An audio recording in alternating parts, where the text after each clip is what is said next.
Mama, then I'm winning. Now it's not, nobody's winning. How do you call the winner?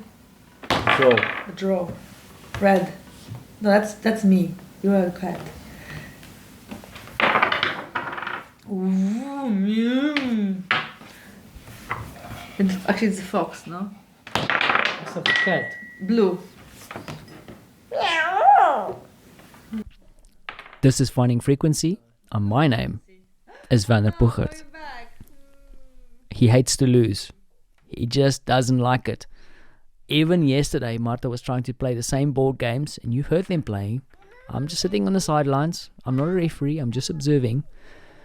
And listening yesterday from my sick bed, I just heard a rapid packing up of all the assortment of little board game trinkets into a box, slamming the box down, and then rushing off to his room to put the box away. And then Mom went to sit on the couch.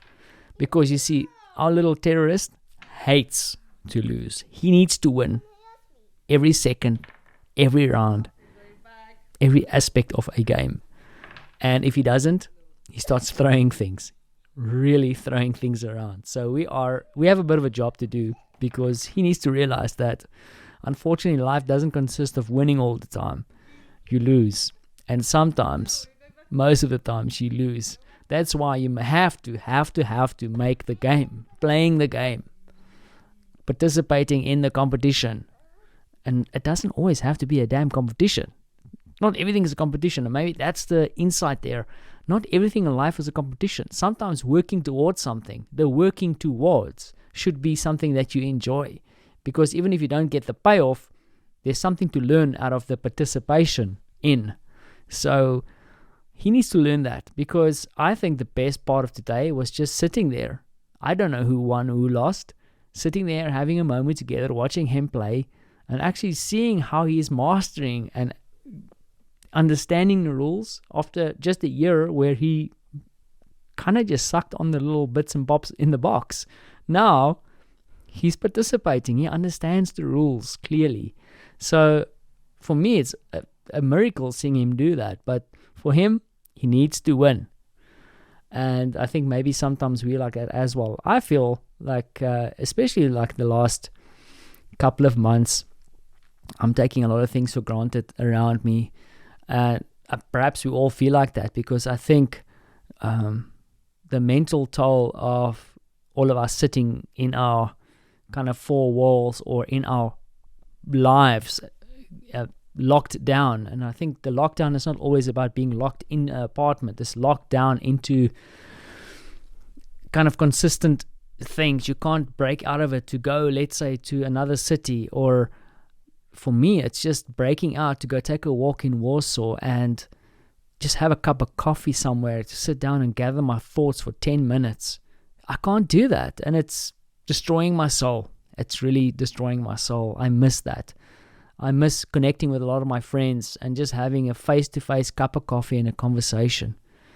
Of course, other things have happened that I'm totally blessed. Martha and I once again spoke about it today. Just looking around us, going into the city and seeing things in Warsaw. Now, it might also be because that, Poland, especially, I'm going to say Warsaw. Warsaw can be a bit of a dreary place during the winter, especially when the snow starts to melt, and it just looks a little bit run down and shabby. Sorry, my throat is still not great. And it looks a bit, run down, not looked after. There's a better word, I can't get to it now. But I did see when we went there on Friday to pick something up that there's a lot of these small businesses that have been closed. Some of the medium businesses even moved away. And it makes me scared, because I also know here in Poland, coming from a country, South Africa, I know and I've seen poverty. And even in that context, I've been such a lucky guy, because I've been able to live a life of luxury and being blessed not to deal with a lot of things. But coming to Europe, I was under this assumption that, hey, everything is cool. Of course, there is, people who struggle with things, and as a society, we need to try and help them. But like poverty en masse, I didn't realize that still also exists here in Europe.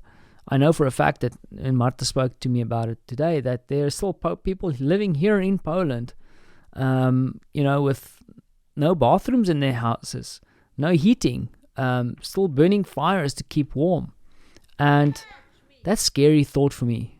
We still have so much work to do, and I'm scared about what this pandemic is going to cause for all of us, because I think a lot comes down on us entrepreneurs, on our shoulders, to make a difference and to change things. But if we get hit in the shins, it's going to hurt. And the challenge is there. So hopefully we can do our bit by teaching our son that participating and building and working towards something is half the challenge. And sometimes you might have to drop a few F-bombs along the way. But that's okay.